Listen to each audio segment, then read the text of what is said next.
Happy Tuesday, everybody. Welcome to the final whistle with the All-Star panel.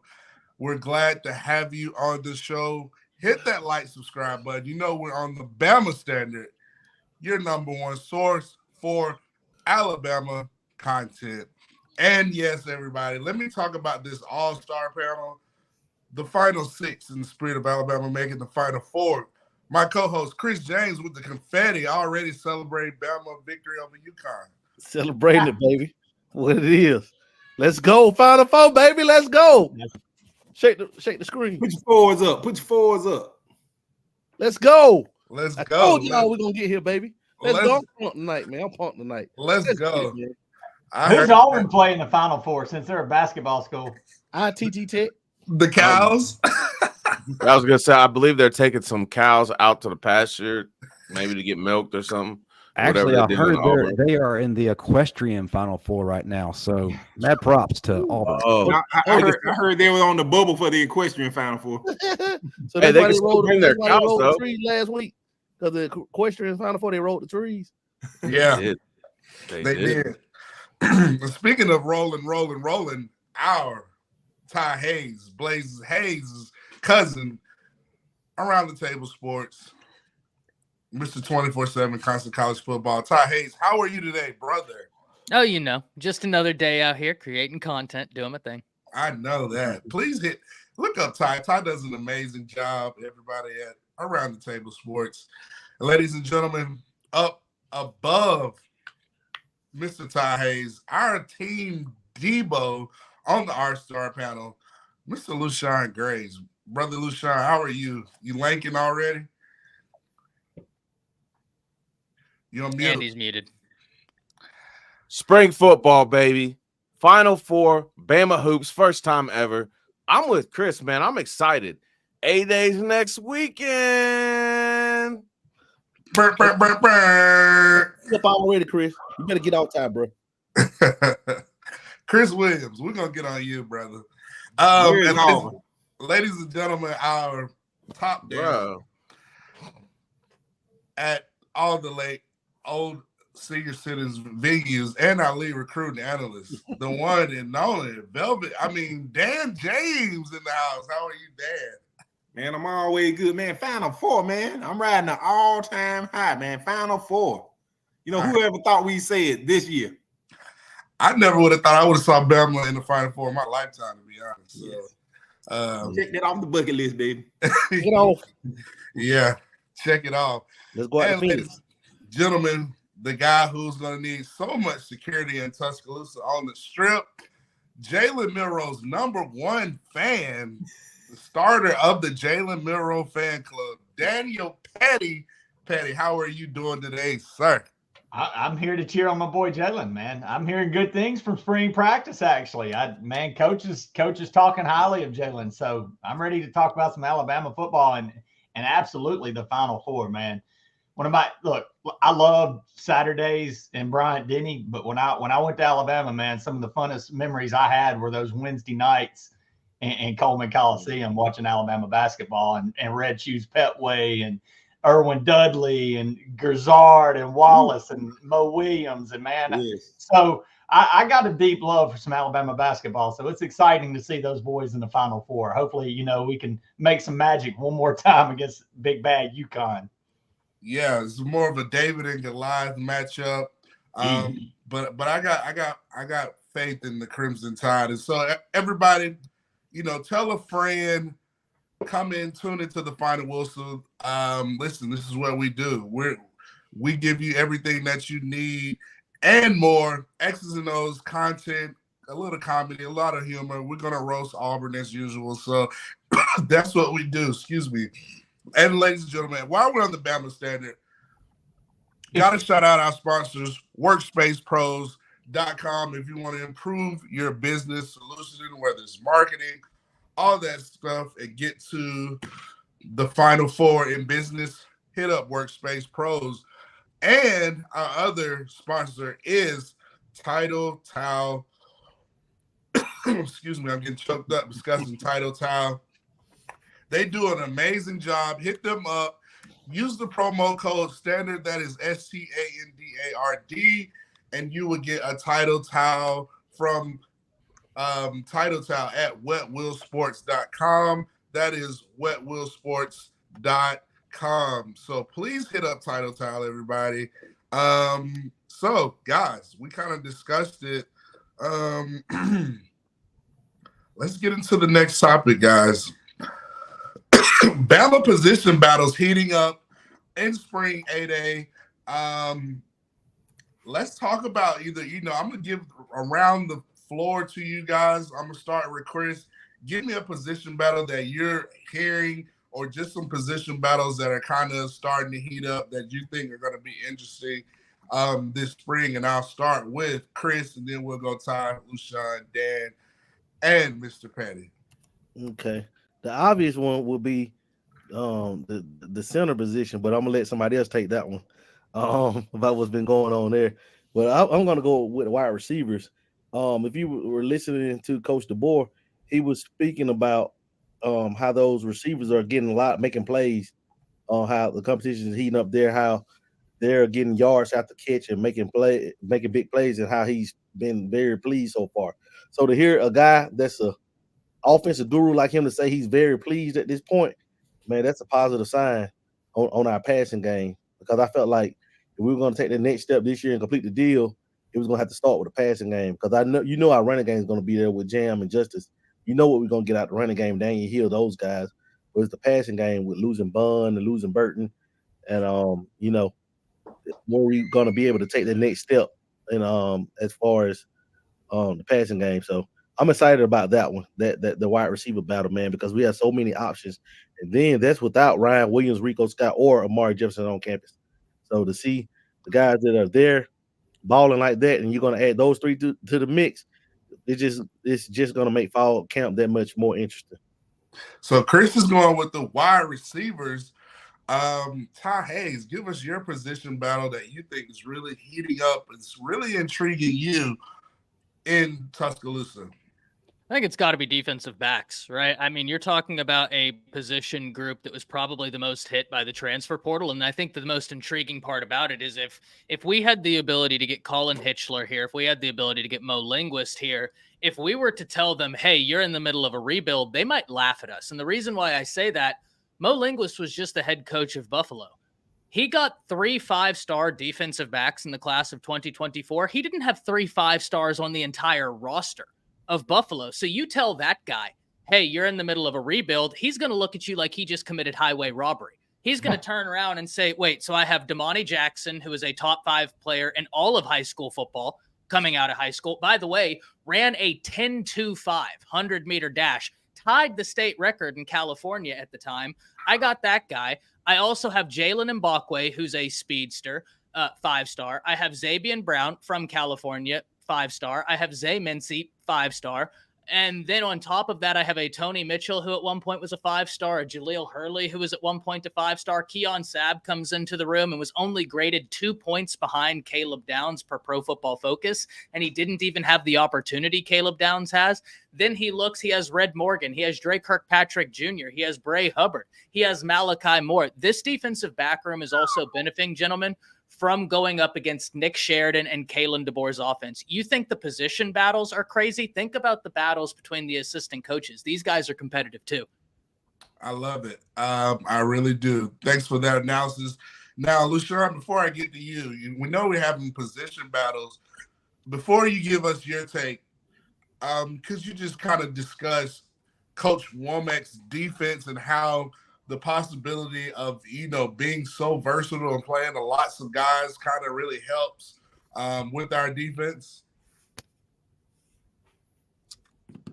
So I heard he was talking to the Millers today, and he was really excited about the defenses, but he was mostly excited about the similarities between what Nick Saban used to run and what his 4-2-5 defense does. It's a lot of the same position groups. It's really not that much different when you look at it as a whole, but it does have some differences. But in this defense, it allows the defensive line to get a lot more one-on-ones. It allows the defensive backs to play what he referred to as a vision coverage, as kind of keying their eyes on the quarterback as to where to go with the play and with their coverages and whatnot. So, and it's gonna be like, it's going to be new because I haven't really seen it in action, especially in an Alabama defense. So I'm kind of excited to go to A-Day so I can actually take it in. So I'm going to be like a student just like everybody on A-Day. So I'm just kind of looking forward to that. So I don't have much of that because I haven't really got to break down the film of anybody.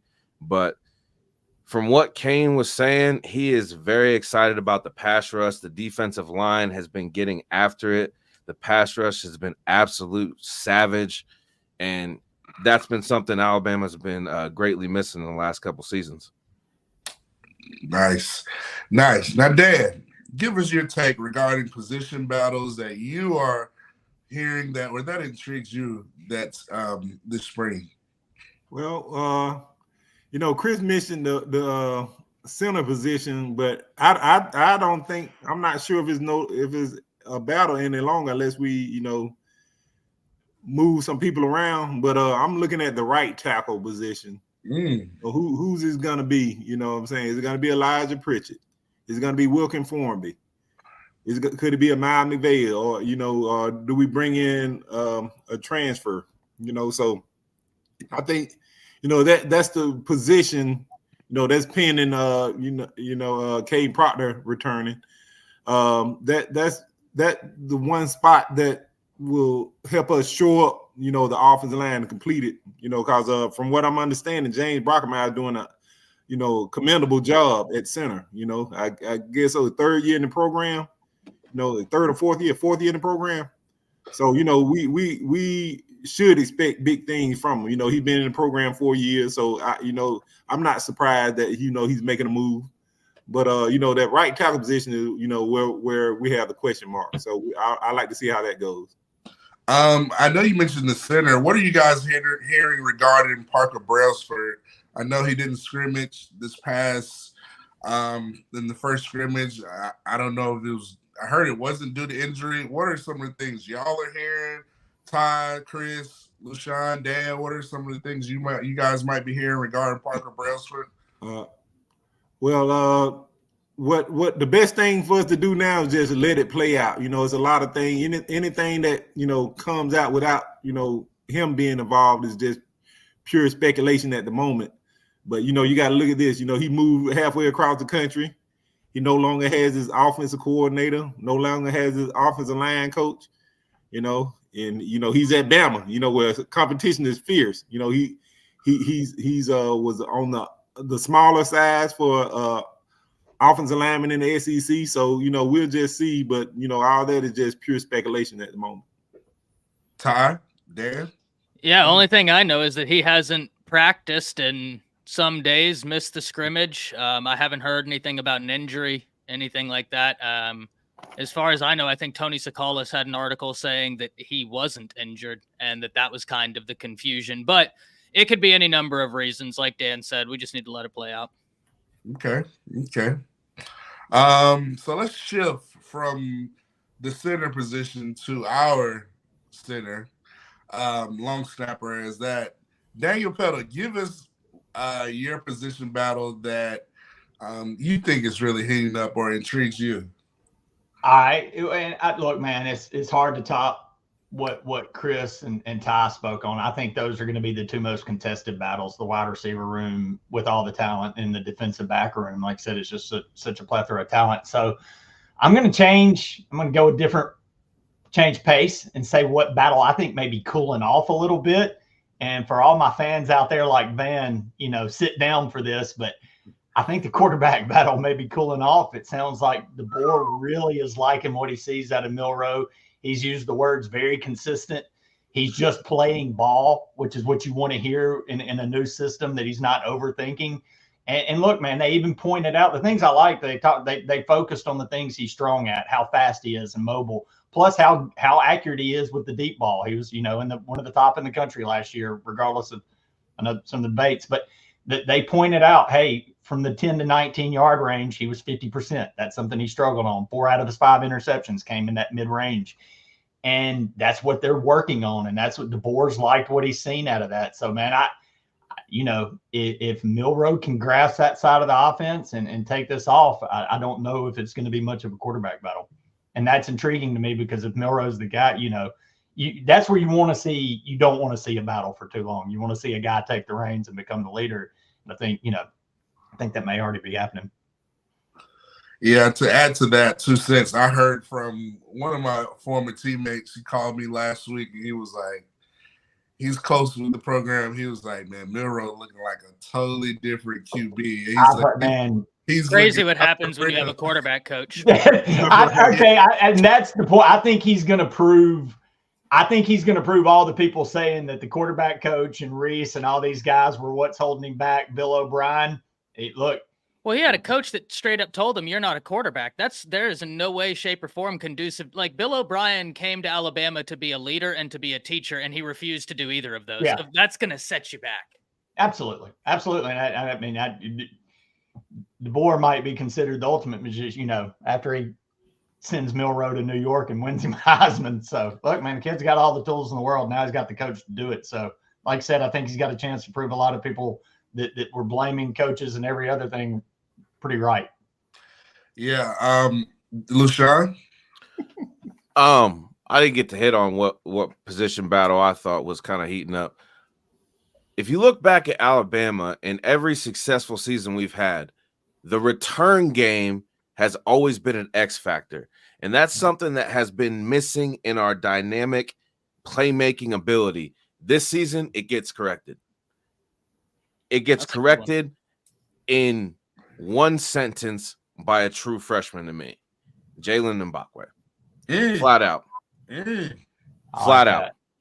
Quarterback, running back, defensive back. He can do it all. Yeah. He ran with did he not beat, or did Ryan Williams beat him in the race in the underarm? Either way, those two are racing for the fastest on the Ryan team. Williams, I think. Right. So he beat Ryan Williams in a straightaway race.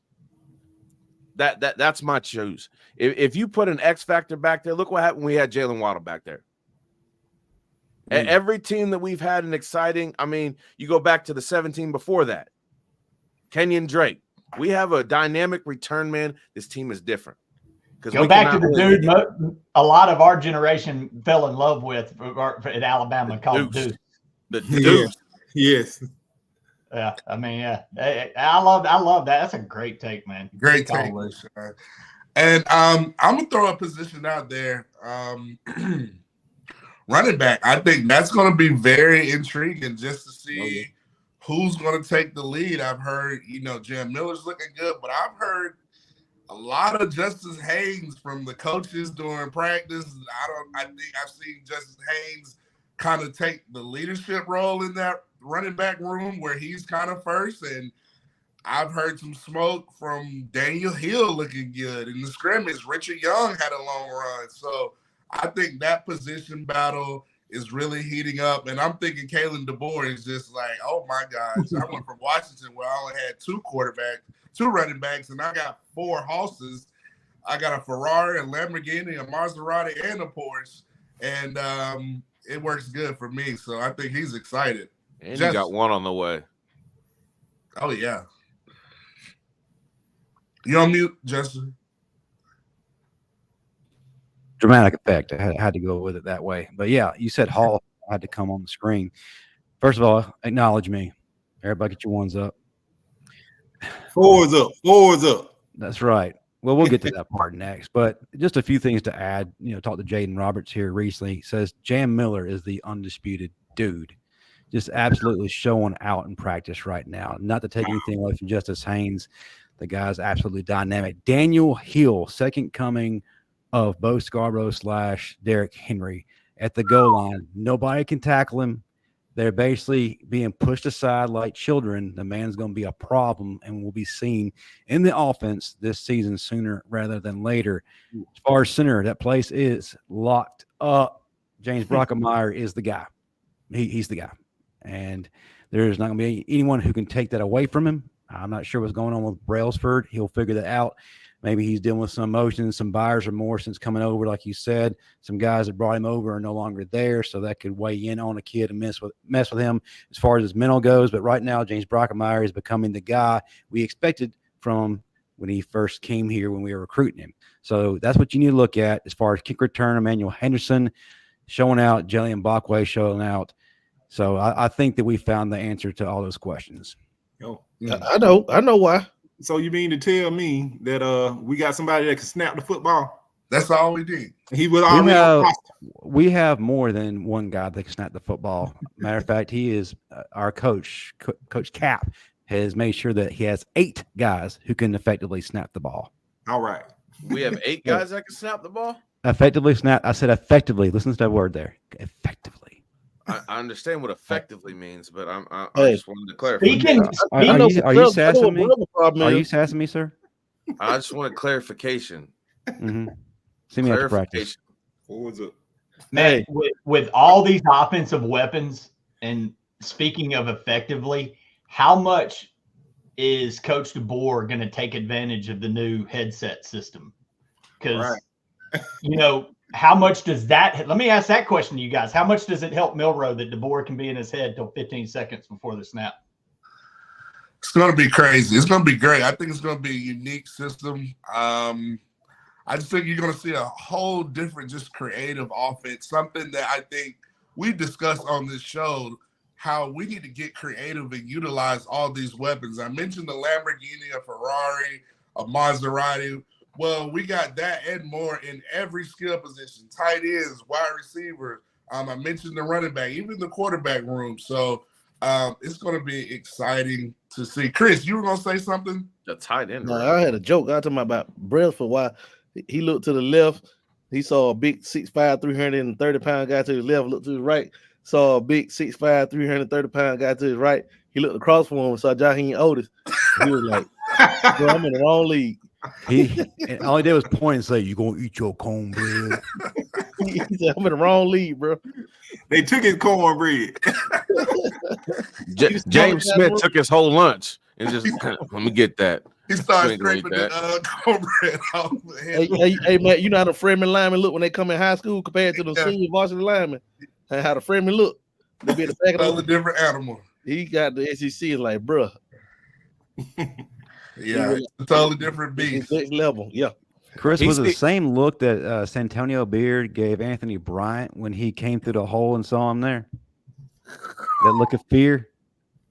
Hey, you see Batman, like, that dude, Anthony Bryant, man, the biggest human being. The biggest human being I've ever seen. And might I add, can dunk a basketball. Most athletic. 360. I seen him do a 360. Most athletic. Wow. And he's my roommate. He snored like a bear, just like his name, Bear. Well, speaking of the Bear. He came in that class with Albert Means, didn't he? The same class I was in. Yeah. All of us was in that class. Yeah. Speaking of the Bear and championships, listen, Nate Oats is trying to be the next Bear basketball and get Alabama over the hump. We made it to the Final Four. I'm going to let Chris and Dan and Patty, y'all do y'all's thing. Chris, Bama making it to the Final Four. Just give us your thoughts and, our road to get here, and then just give us your thoughts about, the preview of the matchup against UConn. Well, like Justin said it. Justin said that we needed more out of Grant Nelson. The last show, Justin said it. I give him credit for that. And did he show up like against North Carolina? And I said it too. I felt like we'll beat North Carolina because I didn't think they had enough shooters, enough, they could compete with us toe-to-toe scoring wise. And we caught a break when Clemson beat Arizona. I think that was huge because Clemson out physical those guys, but a lot of people didn't give us a chance against Clemson either. And then we just showed them how far we've come along since they beat us the first time in Coleman. And we came back, and second half, man, Mark Sears woke up and hit 6 threes in a row. It was and Jaron Stevenson was hitting those clutch threes, and Rylan Griffin. It's like, man, nobody's giving us a chance against UConn, but our team knows what they're capable of. Like they say, it's a David versus Goliath, but what they're not seeing is we have a lot of Davids around Goliath. We got shooters, dude. Yeah. We had a whole bunch of guys with those slingshots. It's more than one David, bro. It's more than one David, man. And when we catch fire, man, it's like an NBA team. We could beat anybody. We catch fire, we could beat anybody. You know, so I'm just excited about the opportunity to, like they say, you want to be the best, you got to beat the best. And I love it how they're getting their praise, you know, confidence wise, but how people are doubting it. Like every single, and I have not seen not one person pick Bama to beat UConn. They're saying it's going to take a miracle. Yada. Personally, me, Yummy rat poison. Yummy. Yummy rat poison. To me personally, I just think that we just need to play our game. We need to hit threes and we need to run and get Klingon off the floor because UConn is very vulnerable when Klingon is not on the floor. He's another Zach Edey 7'2" guy that blocks and gets away with a lot of fouls and gets away with a lot of bull crap. And they let him play on. But like I said, man, I just pick and roll his big butt all night. Just get him out, pull him away from the goal, pick and roll all night, and let Sears go to work and Strada go to work and Nelson and Stevenson. And I think we got a chance, man. We got more than a punch chance because of how well we shoot the ball and how good we've been defending lately. And UConn isn't like the best of shooting teams. They have a guy, Cam, what's his name? Can't think of his last name, but he's like 44% from the field from three. But I mean, they can't shoot. UConn can't shoot with us either. Nobody that's left in the tournament can shoot with us. Maybe Purdue, but you know that's another story. But I just think that we have more than a puncher's chance of winning this game. If we win and we come back in here, win Saturday and win Monday night and come back next Tuesday as national champs, it wouldn't surprise me one bit. I will have a bottle of champagne on the show, guys. Oh, y'all gonna see Elroy, y'all gonna see Blaze Hayes, y'all gonna see everybody's coming out, man. No Diddy. We won't see P. Diddy over here. I know Take that. Nah. Take that. I ain't taking nothing. Dan,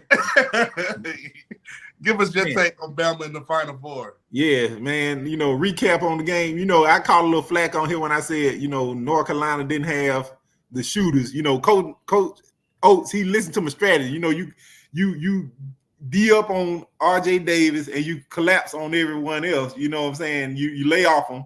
But the thing was, North Carolina was hitting their shots.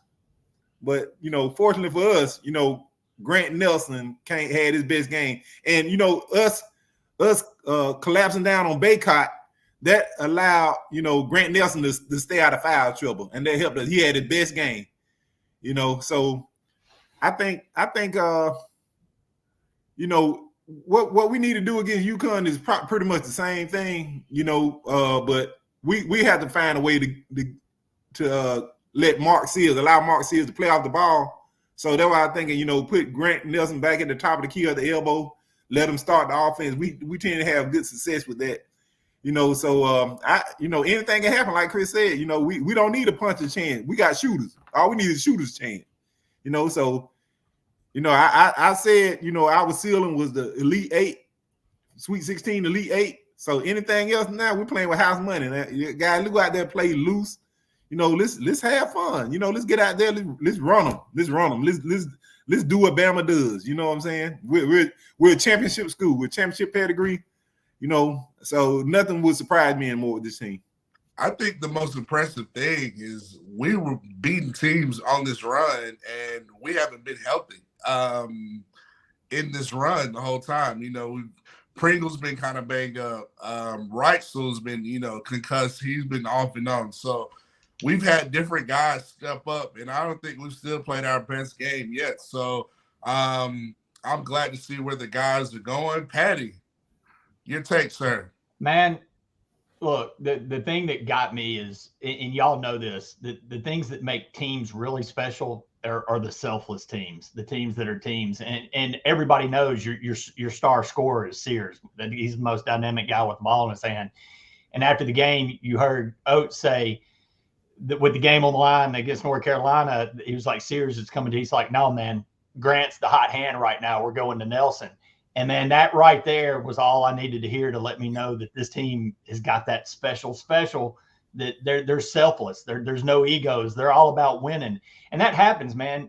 Give Oats all the credit in the world. His three best players, Estrada, Sears, and Nelson, are from small schools all over the country, and he's brought them, and now they're the team leaders. But then, like you said, you're battling injuries. And, man, Pringle against Clemson just went into NBA Jam fire beast mode. Like, I'm taking every rebound. I think he took over down low against Clemson. So it's all these unsung guys. It's just, man, UConn's a big beast, but nobody can score in the country like Alabama can score when they get going. And I know, Justin, we had this back and forth text, like, why are we keep shooting the three? Why we keep shooting the three? Why are we not going to the mid-range? Because when that's your pedigree, you don't get out of it because you'll never get it back. And eventually they know they believe in themselves enough that if they keep firing them, they're going to fall. And when they started falling, they were trading threes for two. They blew them away. So, man, you got to believe that Alabama's got more than a puncher's chance to take out UConn. With again, man, the team's just got that special something about them, and they can shoot with anybody. Bro, we like. They said that Riley Griffin hit 97 out of 100 threes one day in practice. 97 out of 100, dude. Have y'all seen that practice video that's circulating on Twitter? The practice routine of how they run. I was out of breath watching it. Yeah, like that's all they do, man. Like, they put up shots, dude. That's what they do. It's like me throwing a football. Like, you throw an out route so many times, it's automatic.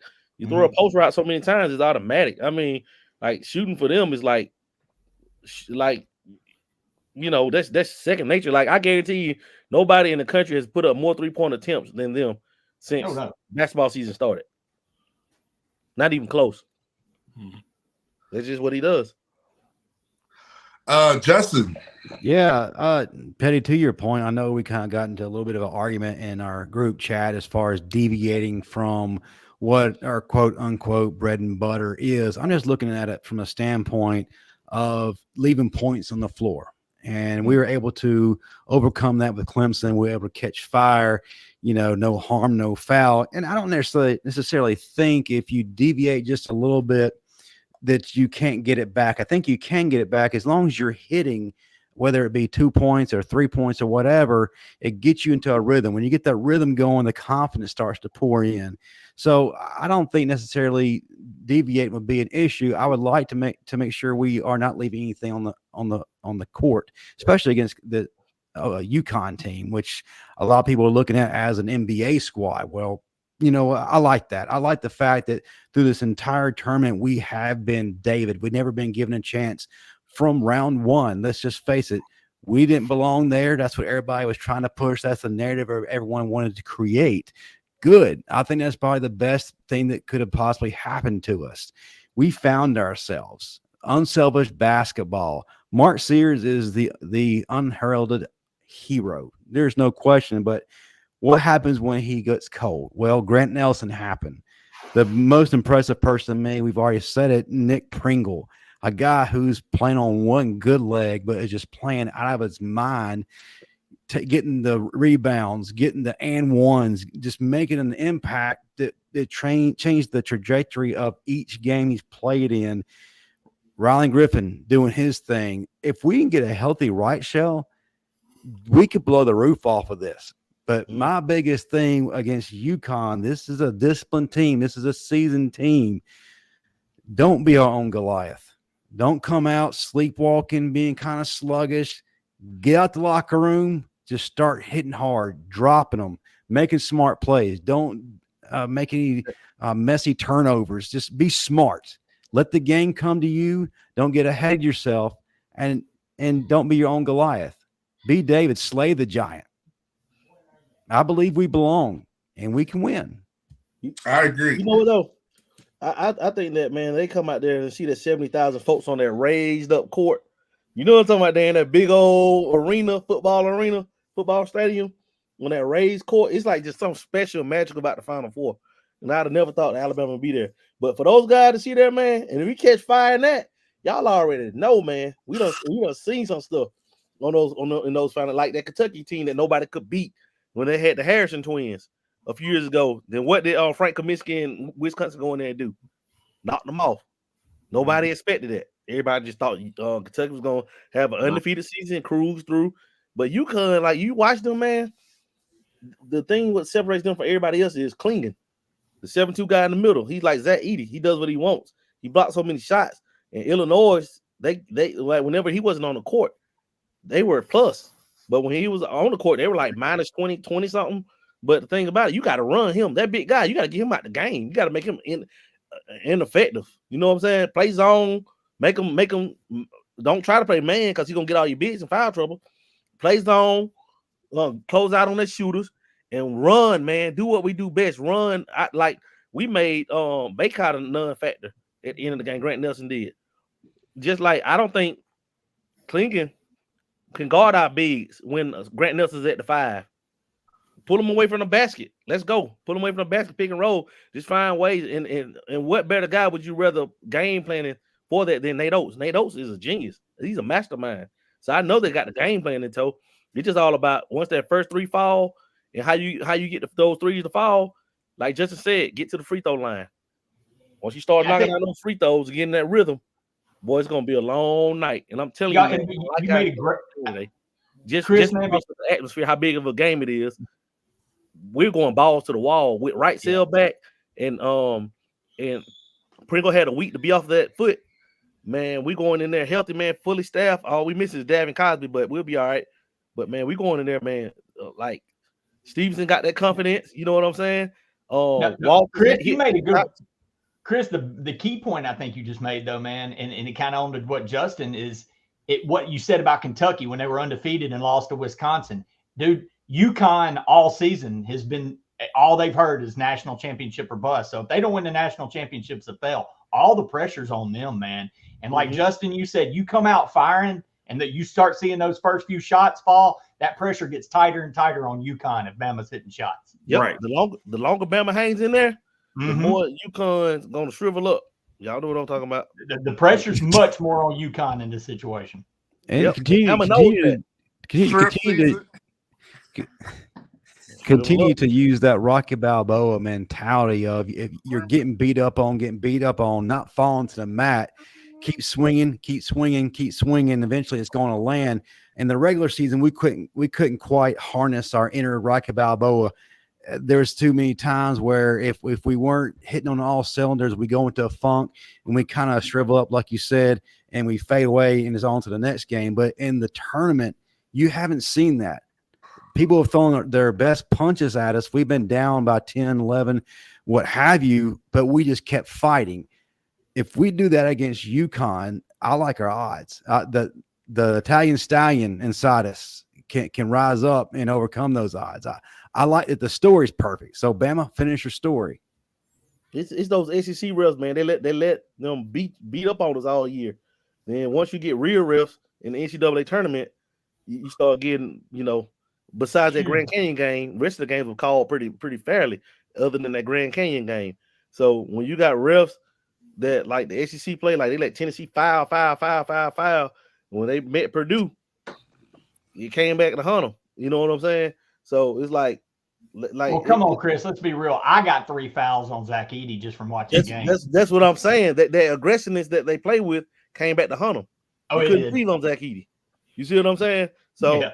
It's like I think our guys were beat up and wore out for the SEC from the season, man. The SEC is a grind, man. Football, baseball, basketball, it's a grind. You know what I'm saying? So, I mean, you got those big, fast, physical Southern kids, man. And it's like once you get out of your league and you're playing these other conferences, you're like, okay, whoo, it's a fresh start. Like it's unfamiliar to them. Like our style is unfamiliar to anybody that's not in the SEC. You get what I'm saying? So about us coming and running, shooting three, they're like, dang, it's an eye opener, man. It could be a lot for some teams, man. I think it was a lot for Clemson, in North Carolina. So hopefully it'll be a lot for UConn. We'll see. But I like our chances, man. We can't let Clingan take over the game. We don't let Clingan take over the game, and we close out on their shooters because I don't think they can beat us off. Let's go. You say what, man? Let's do it. So Bama, we're pulling for you. Go ahead and beat those Huskies up there. We like to dominate dogs.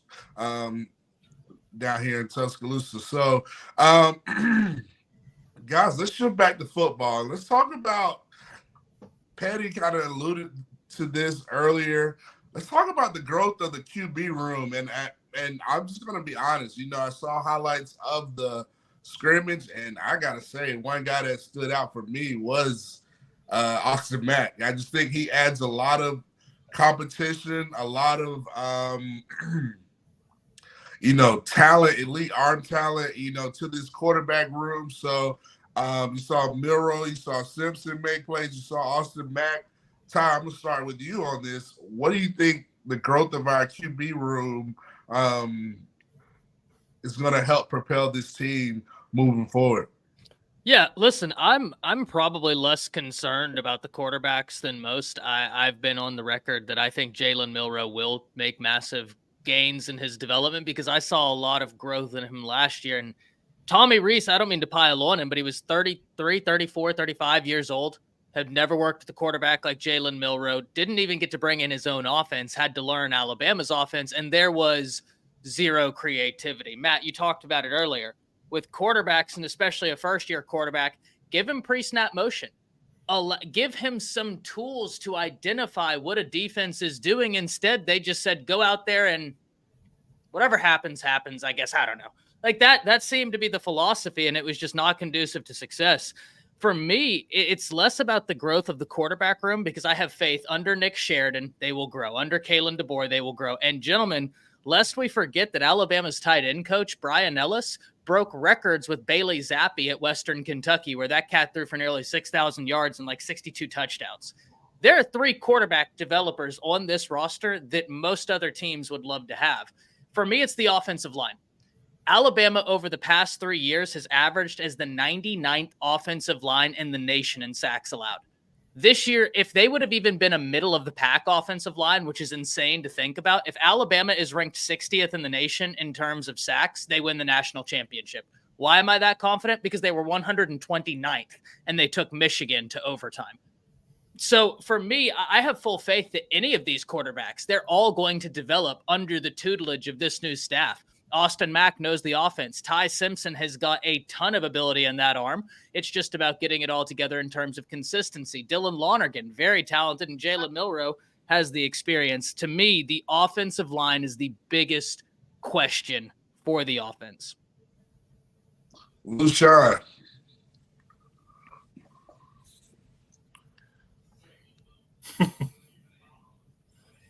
I am looking forward to seeing this in action. I'm a little bit one of them guys that I got to see it more than I like to hear about it. So next weekend, we're going to see. And that's all I'm going to say because I don't know. I don't like to say that I don't like to state things that I haven't seen yet. I'm hearing a lot of good things. I'm hearing a lot of great things, but I'm hearing Jalen's taking that next step. He's killing the defense. The most important thing I saw or have read or have heard, there was no turnovers. And if you're not turning over the ball, it means you're facilitating to our playmakers. And the more our playmakers get the ball in space, the more tutties we're going to score. So that's success right there, boys. Dan James. Then we'll go Chris. No, we'll go Dan, Petty, then Chris. Yeah, what I'm liking about the quarterback room is the versatility. Each quarterback, I think I say the first time in a few years, brings a different skill set. Like Lushon said, we're hearing wonderful things from Jalen Milroe. You know what I'm saying? Now the thing is we want to see is consistency. But like I was saying, each quarterback brings different skill set kind of. Austin Mack is Jalen was the physical freak, but that's no longer the case. We got a 6'7", 18-year-old kid that looks like a defensive end, that can spin the ball. Ty Simpson, accurate, can throw on the run. He's a mobile quarterback that's accurate when you move the pocket. Lonergan, he can sit back in the pocket and pick you apart. He's very decisive with the ball. He has zip on the ball, so each one of them bring their own thing to the table. Can we keep them all throughout the season? That'd be wonderful. But each should have their own package. Because I like what each one of them bring to the team. So that's the thing. I just want to see consistency out of the quarterback position this year. That's going to determine our success. Speaking of success, Milroe's #1 fan, Daniel Petty. Talk about how you just raving about Milroe and how he's doing an amazing job. That's what we hear, man. And if that's the case, look, I'm excited. I think what DeBoer said that every quarterback's going to get a shot with the #1s to see how they work. But I'm excited about the talent that's behind Milroe. And if he's beating all that talent out, that just makes me more excited for the season because I do think this offense can go to the next level. I think everybody counting like the outside world that you see prognosticators, some even not even putting Bama in the top 12 for the playoffs. Man, I know it's early, I know it's spring, but with the talent that's on this roster and what this coach has been able to do with less, man, the more and more I call me a Kool-Aid drinker, but the more Kool-Aid I drink, the more I think Alabama's more of a contender for top 4 in the country with the talent and this coaching. And if Milroe is making the progressions that we're hearing about, and he's really, like boy Ty said, Ty's felt it all along that he was going to win it, and that's looking like the case. But like you said, you've seen Mac. I think there's going to be guys pushing him, but if he comes away the guy, holy crap, man! I think this offense, and I brought it up earlier. I think this headset's a game changer for coaches like DeBoer. Kiffin called it a cheat code. For these offensive masterminds that can break down defenses on the fly and see holes in them, and they're going to be able to do some things. And with Milroe's ability to be able to work him seconds up until a snap, crap, man, this offense is going to be flipping. It's going to be scary as hell, man. It's going to be one of the best offenses we've seen at Alabama. Every Alabama quarterback's different. They all throw interceptions and they're all special. Do they have a quarterback in Auburn? Hey, because last time I watched, it looked like I'm not going to say it. We have a thorn on the side. Hey, I meant to ask Chris if we win against UConn, do we get a shot to play Auburn in the Final Four? Are they in the other side, or where are they at? How'd they do? I checked with Yale. They didn't make it out of the Ivy League tournament. Shit, that sucks. They got beat by some engineers and science. They got beat by smart people. They got beat by the guys. They got beat by the guys that they're gonna be interviewing them for jobs. Man, they got beat by a bunch of guys that wear sweater vests on the regular. Come on, man.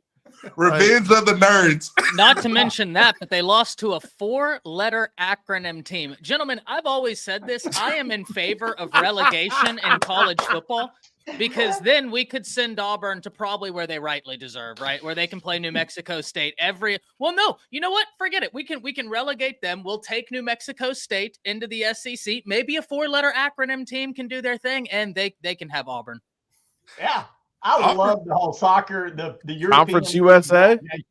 That's their best bet. They need to get out the SEC. I don't know why they think they're power. I'm telling you, relegation could be great for Auburn. Let's kick them out and bring in Troy. Whoa, time out. Could you imagine Hugh Freeze, the talent he could pull on the West Coast? But if they leave, who's going to play in the Duke's Mayo Bowl and get their ass kicked by Purdue? Like, we got to have somebody get beat. Also, think about all those women that would be out of a job because Hugh left too. Oh my gosh. Shots fired. Oh man, y'all are too funny. I just don't see how anybody who has experienced nothing but poverty at the quarterback position has any room to talk about what's going on in any other school. My gosh, I've seen a better arm on a chair than what's come out of Auburn here recently. And how dare y'all put so much pressure on Bo Nix? Yeah, about to say, Justin, you shared it. Their hero, their prodigal son, Bo Nix. What he said the SEC was too tough. He had to go out west. And he ran and became a duck. He had to be a duck.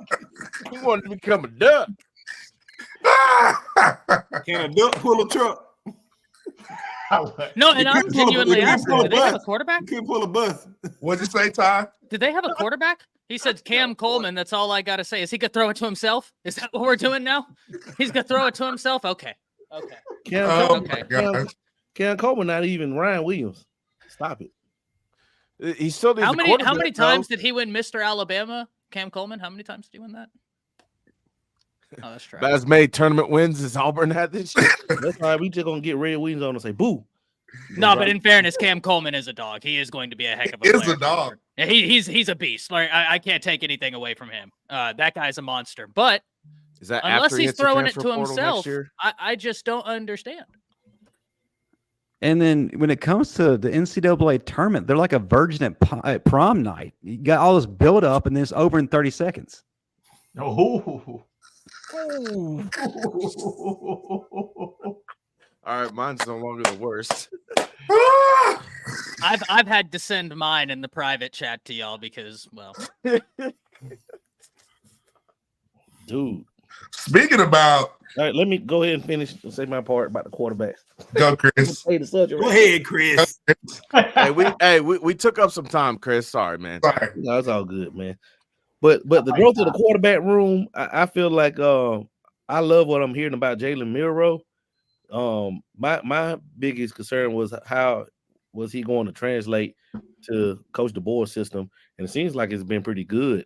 And all we said that he needed to do was just those intermediate throws and recognition, pre-snap recognition, and like it was one play in the Michigan game where I think it was Niblack that was streaking across the middle wide open.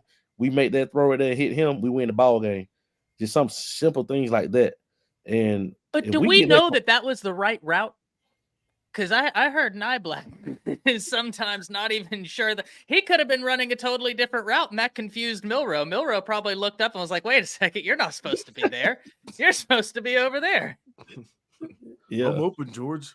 I'm open, man. You supposed to run the corner route, not a drag. Oh, Do one of these. He's like, man, that motherfucker right there just messed me up. I'm going to Instagram Live to complain about it. man, I was wide open, man. I'm going to Texas, man. Soccer get me the ball.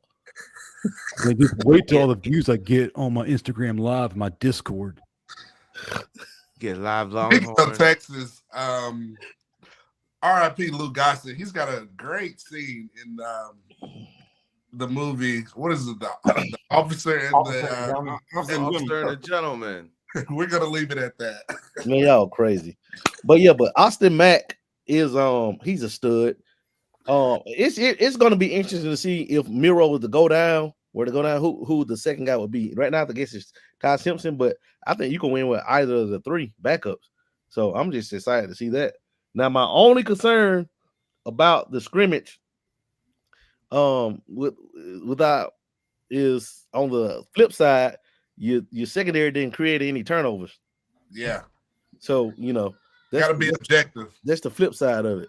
So next scrimmage, I want to see some turnovers. I need to see it They're all. coming from a DB. Yeah, they're coming from a DB. I need to see some turnovers. I need to see some picks. But I'm excited though with the growth of the quarterback room. I think that we're ahead of schedule. I agree. Well, speaking of the schedule, Alabama's going to have to go against some top offenses this year. And we kind of mentioned it earlier. Womack said he loves the pass rush. Those guys are nasty. Kalen DeBoer, Freddie Royce. I heard in this 4-2-5 defense, these guys are getting a lot of freedom. Lushawn, Alabama bringing back the wall of hell no. The great wall of hell no. Reestablishing that D-line kind of when we had it with, Ashawn Robertson, Jaron Reed, Jonathan Allen, Tomlinson, so many guys. I'm going to kick it off with you. You see Alabama kind of reestablishing that wall of hell no with this D-line? You know what I do? And Freddie Roach finally has delivered on something that I've been asking for greatly in the last couple seasons, and that's just, for lack of a better way of saying it, some bad, mean-ass defensive linemen that just want to hurt somebody as a group, not just one or two guys, as a whole group. I've heard every single one of these guys in this defensive line room have gotten after it this spring. They're slim. These guys are fast, and they are making hits on the quarterback, and they say that pass rush is savage. And it's not just coming from one player or two player, it's coming from everybody as a whole. This 4-2-5 defense is going to have offenses eyes spinning around because you don't know who's coming from where, but we're going to hit you from every side, swarming to the football from all sides of the football at all times. It's going to be awesome because you're going to have a Jaheim Otis lined up next to a James Smith and possibly a Tim Keenan, and then you're going to have Quandarius Robinson or Keanu Koht or a Deron Payne or a Jordan Raynaud or Jamarian Latham or LT Overton or Curtis Perry. Like the list just grows. Quay Russo, Yanze Pierre on the outside. Like, this defensive line is going to straight up eat. Speaking of eating, I'm just going to be quick with mine. I'm just excited about James Smith. I'm just waiting to see this guy get unleashed and really get in this rotation and really help this Alabama defense. Let's go reverse order. Petty, give us your thoughts regarding the defensive line. Excited about it with the additions of like Overton. I think Otis is taking that next step. I mean, the depth is off the charts again, man. You know, I spoke about drinking the Kool-Aid earlier. You can do this with every position, and the defensive line's another one, man. I think we're going 8 deep, and you hear about the pass rush at defensive end, which, you know, hell, all in all is back, man. It's not just going to be an offensive show. I love what Kane Womack's got. I love the pieces he's got to work with this defense. Like, you talk about walking into, you're talking about the defensive back coach.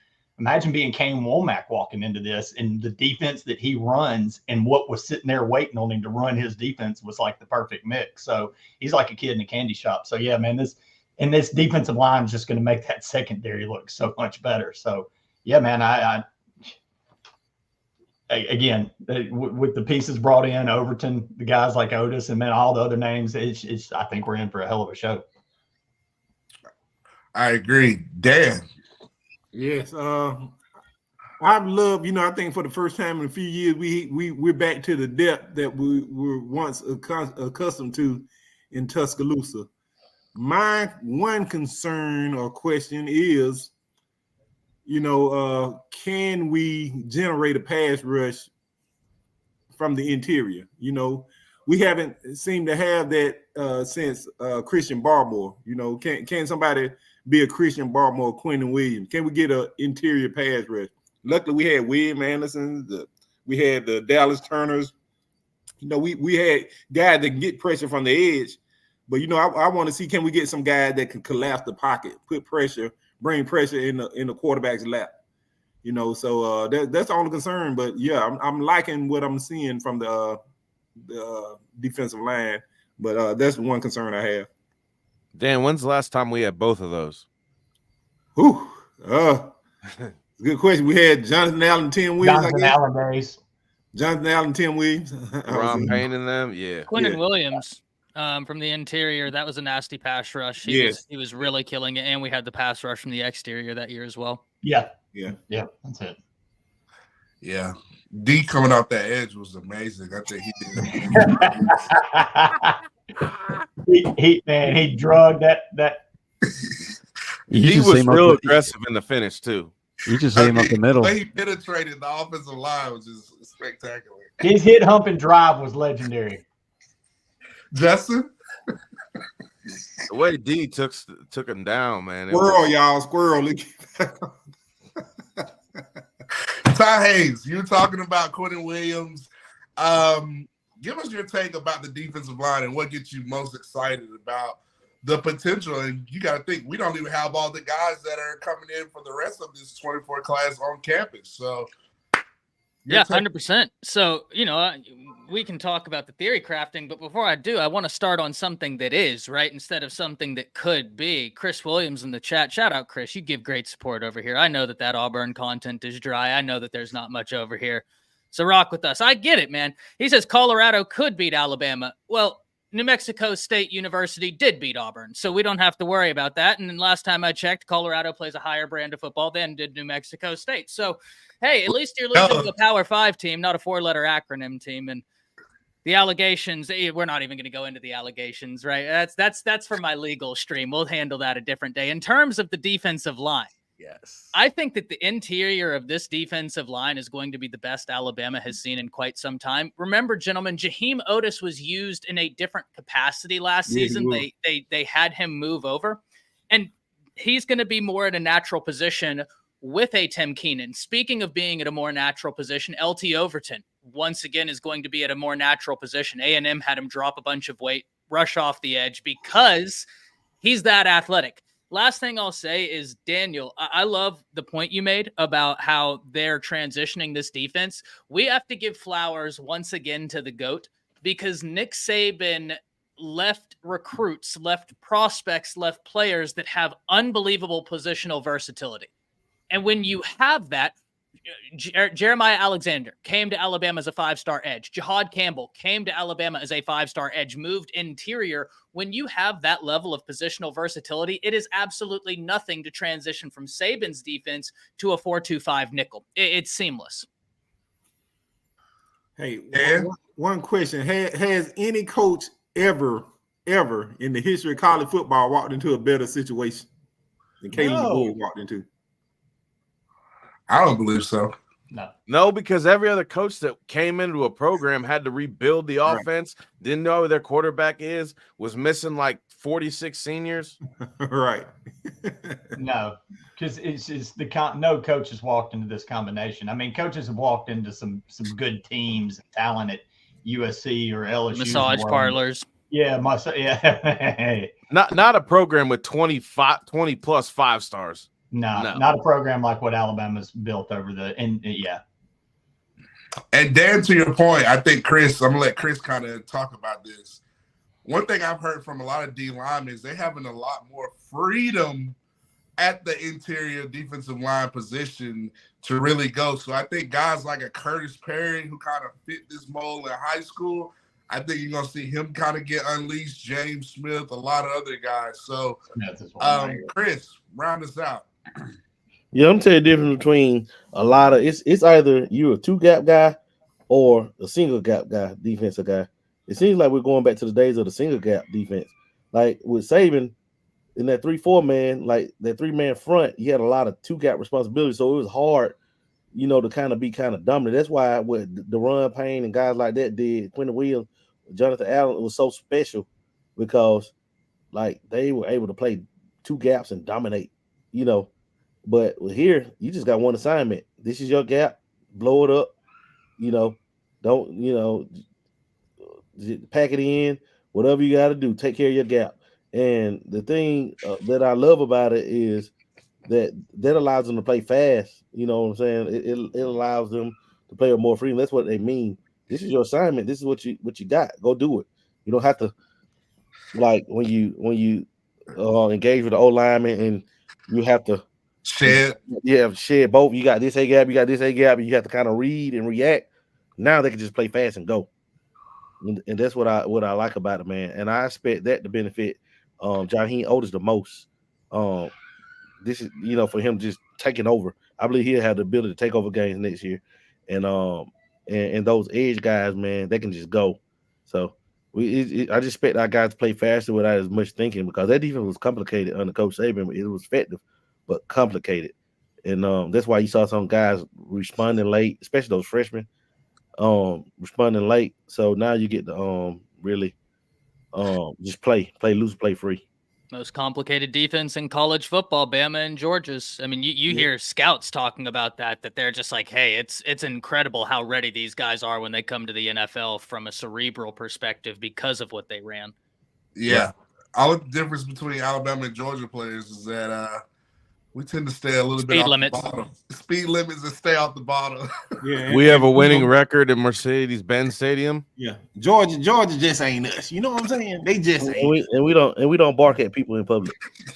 They gotta try to stop the police, the Clark County police down there. Speak for yourself on that one, Chris. Yeah. So, guys, before we get to our quarterbacks are under 30 years old. Before we get to our socials, remember, tomorrow on the Crimson Standard, the Bama Standard, the Crimson Dynasty, CeCe Payne, Dan James.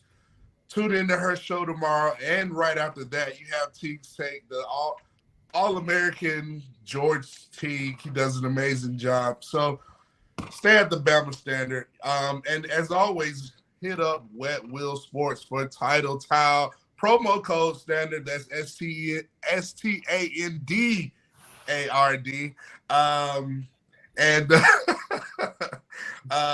get that promo code at wetwillsports.com. Get you a title towel. And Chris, how can people reach out to you? First of all, let me say that Saturday is going to be D-Day. It's going down, baby. It's going down. 849 TBS. Let's go. Let's go. Let's go. You can reach me on Facebook at Chris K. James Sr., Instagram at CKJ Senior 32, and on X or Twitter at Coach Chris James. And man, Saturday night, y'all. Let's. I'll tell y'all what. We win Saturday night. We're gonna do a post game show. That's a deal, fellas. Yes, sir. I don't care how late it is. We win Saturday night championship. We're gonna do a post game show. I might be naked, but I'm in. That's cool. I'll be streaking by that point, but we're good. Come as you are, baby. Can we do a double show? Because WrestleMania night 1 is the same exact night, same exact time. So we could be celebrating Cody Rhodes and Seth Rollins defeating The Rock and Roman Reigns and birth in the national championship. So I think this can be an action-packed show. What if you want The Rock to win? Rock, man. Hold on now. I want The Rock to win. The Rock bringing out Stone Cold. Watch. Who does Hulk Hogan wrestle? Roddy Piper. Nice. I'm in. Ultimate Warrior. Tag team. Dusty Rhodes. The American Dream, Dusty Rhodes, baby. Lay that by like elbow on your head. It's here till it's abolished. Dusty Rhodes was the first original player. They talking about Ric Flair. It was Dusty Rhodes. Yeah, it was Dusty Rhodes. You know what I'm saying? The American Dream, if you will. Hard times, baby. Loose time. And nobody experiences more hard times than people down there on the plains. Oh, we know hard times up there in the head coach. I'll say that. Pause. Loose shine. Wow. I can't follow that. So I guess just go to Twitter and follow me at Rolu21. I'm always talking Bama, sharing everything, spring football, we're in recruiting, trying to give you guys the updates. You can also hit me up on Facebook and Instagram at Lucian Graves. And most importantly, you can find me here every Tuesday night with the greatest avenging cast of Avengers ever assembled, talking about the greatest football program ever established. But next weekend, you can also catch me in T-Town for A-Day. And a couple of these fine gentlemen are going to be joining me. We're going to have a good time next weekend. So y'all in Alabama, come out. Pack that stadium. We need 100K in Bryan Denny next Saturday. At least. Hey, they need to be there to watch me in flag football. You playing, Matt? No. Man, come on. Matt and I are going to be on the sidelines cheering you on, Chris. I'll start stretching right now. I've been stretching today. Let's go, baby. Matt's gonna be cooking ribs on the sideline for y'all. Yeah, that's what I got your towel. I'm be slapping them up, wetting them down. Hey. Pause. Hey, Chris, can I get a couple series? You sure can, because I know my bike and my hamstring ain't gonna allow me to go no full game. You about to put your boy out. Y'all bring some icy hot from my brother. We will. We got some Tiger Bomb on deck. A couple Auburn fans sent me. You would have been there like you're supposed to. We could have shared jerseys. I hook you up with some deer antler spray. Oh, heck yeah. My man. We're gonna get Chris some Nugenics. Speaking of Auburn, Frank Thomas. Some dicks are drooping. Hey man, you know how when folks take off pants, they don't wear shorts, and they finally take off pants, they legs be a whole different color. Yeah. Petty, did you just say some dicks Dicks are drooping. Are we all shocked that one of Auburn's best players ever is in a limp noodle commercial? Gotta get that strong tea, that testosterone. New Jersey. Oh, I may hit home runs, but I went to Auburn and it don't work no more. Give me some Dicks are drooping. There you go. I can't, man. I love it. I love it. I love that. Dan. Go, Dan. I don't even know anymore, y'all. Hey, catch me on Twitter. You know, at the Final Whistle Dan. Catch me tomorrow night with my co-hosts, CC Payne and Hannah Stevens. You know, Wednesday night, the Crimson Dynasty. And y'all catch me this Saturday doing a post-game show celebrating Bama's victory versus UConn. Burr, burr, burr, burr. Did Ty talk? Did Ty say his? No, but you know where to find me. It's Around the Table Sports. Come on, Ty. Go ahead. You the man. You the man. Everyone will find you. That's it. You can find me at Around the Table Sports. I sometimes talk into a microphone. Hit Ty up at Around the Table Sports. He does. What about reach around the table? Or hit Ty up for legal advice like I do. He's great for that, guys. Very knowledgeable. Hey man, Ty Foremost expert in bird law. Ty is. Was that another hit at Auburn? No, it's an It's Always Sunny in Philadelphia reference. Okay. My boy Ty, y'all, he's the next up and coming great one. He's gonna be big time, y'all. Well, you know, make this make sense. You know, you got people in Auburn concerned about trees, but they cutting down trees to make toilet paper. Make it make sense. Make it make sense. Petty. Harvey Updike was just helping him. I know, right? R.I.P. Harvey Updike. Petty, before we give it to you, which conference is Auburn should transfer a portal? Should they transfer a portal to the SWAC, or should they transfer a portal to 7A high school football in the state of Alabama? Conference USA. They need to go. They need to go to SIAC, where Auburn State is in Fort Valley. 7A football could probably beat New Mexico State. So I don't know what. Maybe Sunbelt.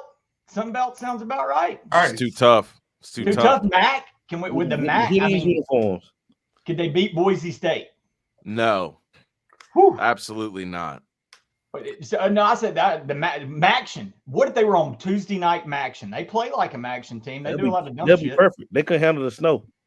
No. That'll be their best odds to get in the playoffs. So, Chris, is that just like a normal Saturday for you?